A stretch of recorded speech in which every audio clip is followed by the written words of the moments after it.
Hello, my dear listeners, and those of you who are watching this episode. My name is Paula Mugisa. I'm the team lead and founder of TES Advisory Services.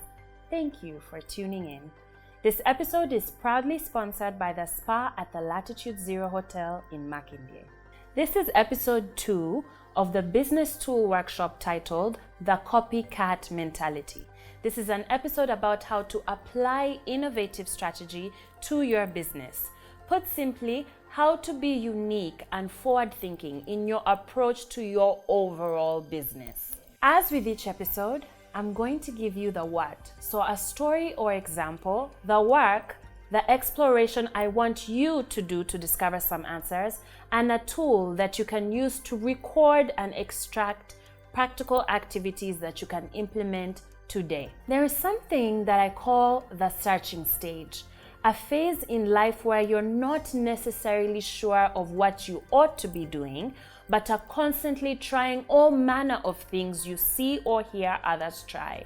I believe a lot of us are on the merry-go-round that is the searching stage, and sometimes this causes us to duplicate what we see with the intention of acquiring the outcomes that others seem to be enjoying. A copycat is a person that adopts and runs a business in a way similar to competitors in the market in order to achieve similar returns of existing players in the same industry. This person is looking for a convenient shortcut to generating income by doing things in a way that is already being done.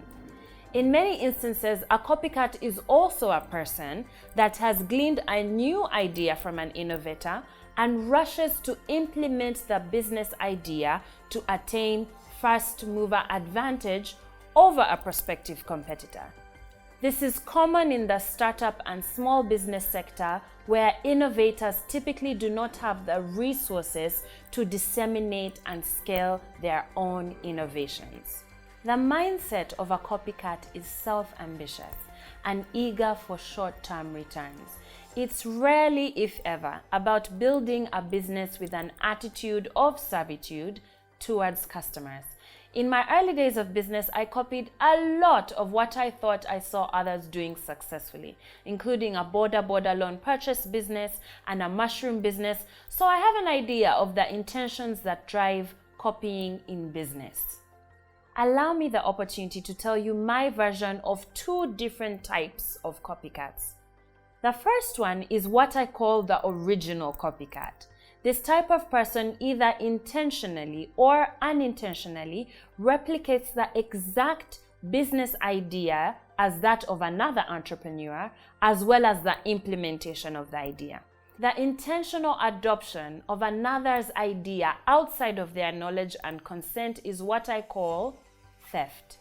The second type is the group that I like to call the modified copycat. This is a type of person that will develop a new business product or service, but will implement the business with similar strategies to existing competitors in the market. Normally, this type of copycat is plagued by fear and self-doubt. They assume what is obvious to them is obvious to others, and that they are unqualified to venture into business in a new way. To be honest, I was only just recently one of the modified copycats. I knew I wanted to go into consulting differently. That is for micro, small, and medium enterprises in Uganda, and help them execute differently. But when push came to shove, I worked with the businesses that I wanted to, but with the same kind of traditional consulting approach. It's only now that I have totally transitioned into a digital business that I feel like I am on the cusp of doing something truly different and hopefully revolutionary. Just to drive the point home further and to give you an example, how many shopping malls have you been to and not found a retail baby shop? What about small suburbs in town without a car repair shop, mechanic, or beauty salon? And of course, there are the dealers and traders selling Ugandans the dream that if they simply went into farming, their returns on investment will be lucrative. I do not refute that each town may need a salon, but why is it literally the same exact salon with the same kind of products, hairstyles, and nail paint colors? Let us get into some of the work and do a little bit of exploration. By looking into and questioning yourself, what is your thing? And how can you turn this into a long-term business? Towards the end of episode 1, we briefly talked about this and how we designed the business ideation process module for you. You can find it on our website, that is tesa.co.ug, to take you through this process using a step-by-step worksheet to clarify and refine a business idea for a long-term venture in Uganda. How is this market you want to enter into being served? And how can you serve these same people differently? What very specific gaps does your product or service solve that other products and services do not? Now, when it comes to the execution, I want you to think about what is your market entry strategy and how are you going to operate and serve your customers in a way that is unique and creates an opportunity to scale across a wide range of regions and even countries.